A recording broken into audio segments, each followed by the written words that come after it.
There is someone in your life right now, at work, at home, maybe even within your own family, who constantly tests your patience. Someone whose words, attitude, or behavior seem to pull you away from the person you're trying to become. No matter how much understanding you offer, they keep draining your energy. And here's what most people never learn. The Stoics had a powerful answer for dealing with people like this. Welcome back to Sovereign Mindset. Today, we're diving into one of the most practical lessons Stoicism has ever given us. Not about death, not about destiny, not about success, about people, especially difficult people, because if we're honest, the greatest threat to our peace is rarely our circumstances. It's the coworker who constantly undermines us, the relative who knows exactly how to provoke us, the friend who only calls when they need something, the stranger who seems determined to turn every interaction into conflict. The Stoics weren't dreamers detached from reality. Marcus Aurelius ruled an empire filled with betrayal and political intrigue. Epictetus lived as a slave and endured cruelty most people couldn't imagine. Seneca spent years navigating the dangerous court of Nero, a ruler who eventually ordered his death. These men didn't study adversity from a distance. They lived inside it, and through hardship, responsibility, and relentless self-discipline, they developed a method for handling difficult people that remains remarkably relevant today. In this video, we'll break down that method step by step. Stay with me until the end, because the final lesson may completely transform the way you see the difficult people in your life. Let's begin with the biggest mistake most of us make.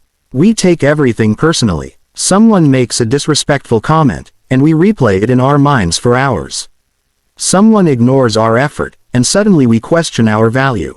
Someone behaves rudely, and they end up controlling our entire mood.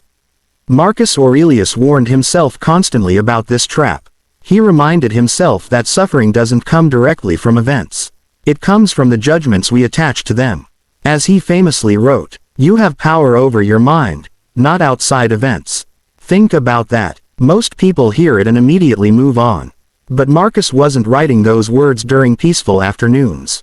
He wrote them while dealing with wars, disease, political betrayal, and personal loss.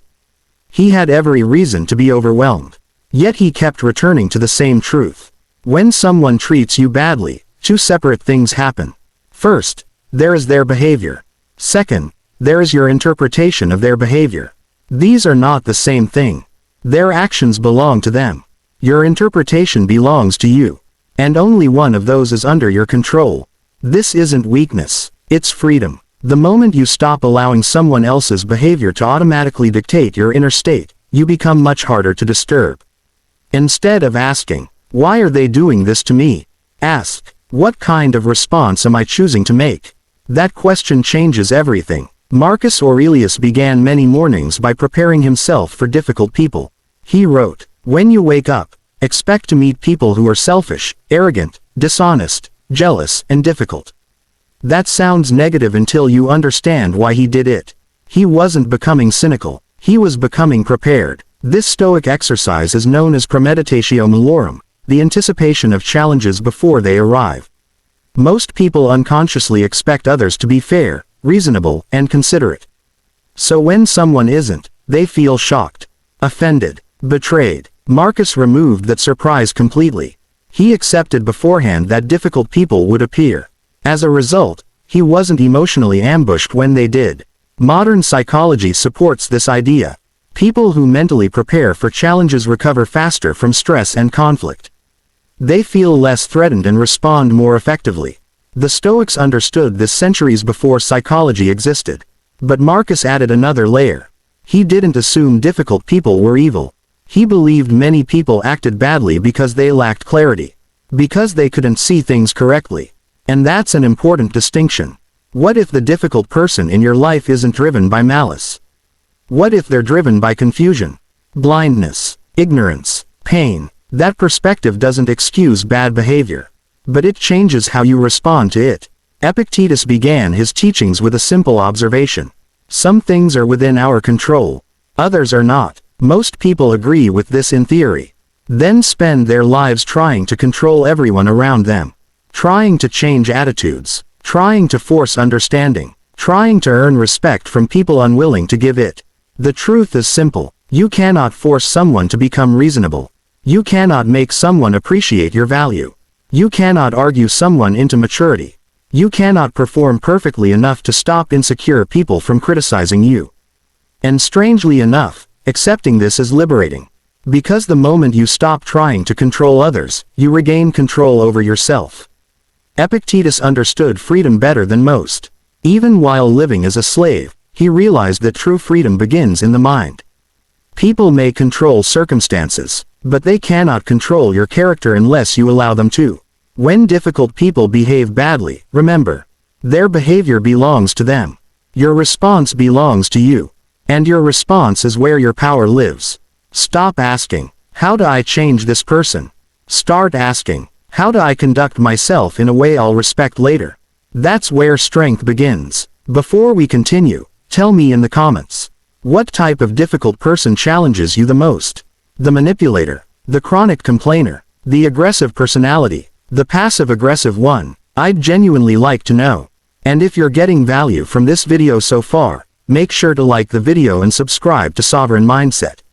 It helps us bring timeless wisdom to more people seeking mastery over themselves. Now let's talk about the emotion difficult people trigger most often. Anger. No Stoic explored anger more deeply than Seneca. In his work on anger, he described anger as a temporary form of insanity. Strong words, but accurate, because when anger takes over, reason steps aside. We say things we regret. We make decisions we'll later wish we could undo. And the worst part, the difficult person wins twice.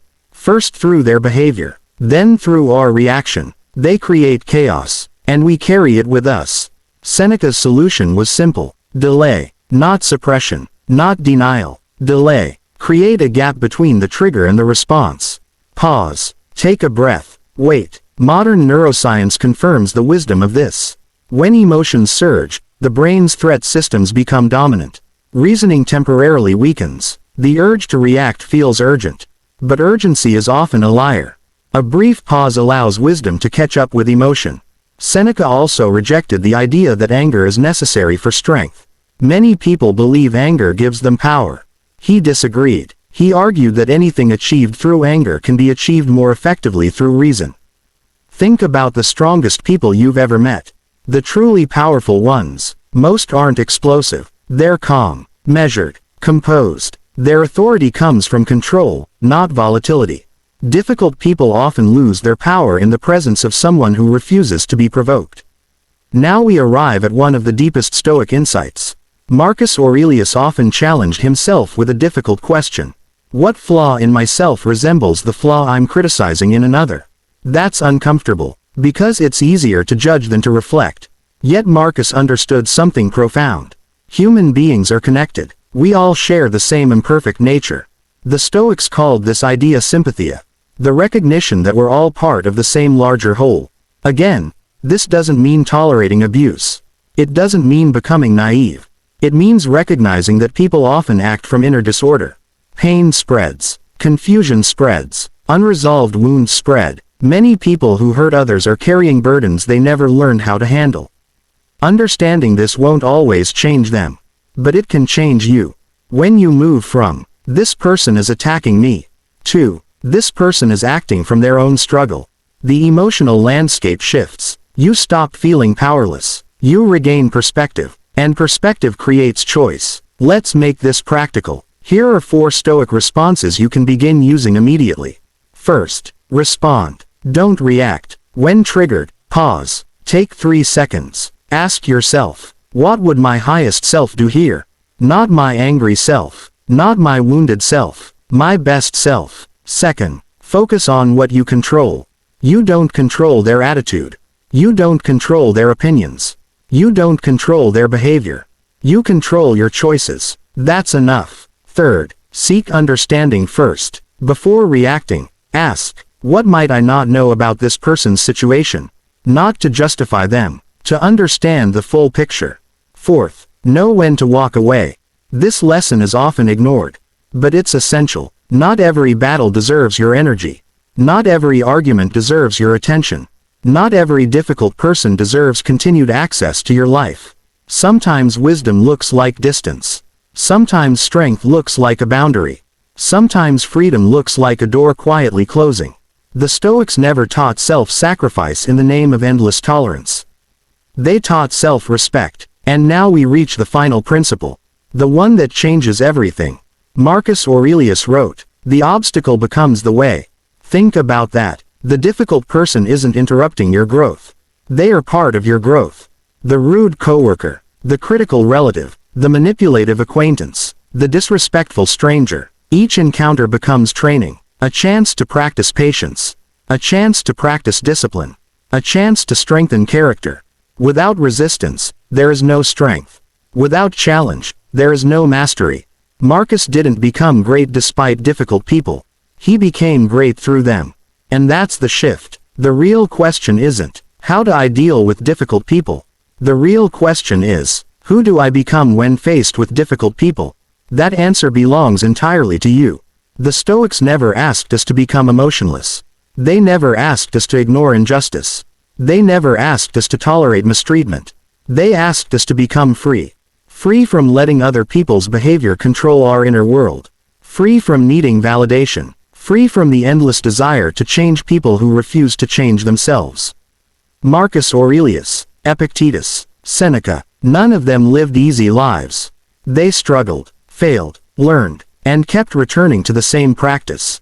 Master yourself. Again and again. That opportunity exists for you today. In your next conversation, your next disagreement, your next encounter with someone difficult. Not to conquer them, but to strengthen yourself. If this message resonated with you, share it with someone who needs it. And if you're committed to building a stronger mind, subscribe to Sovereign Mindset and join a community dedicated to discipline, resilience, and self-mastery. Until next time, protect your peace, govern your mind, and remember, no difficult person has the power to control your soul, unless you hand them the keys.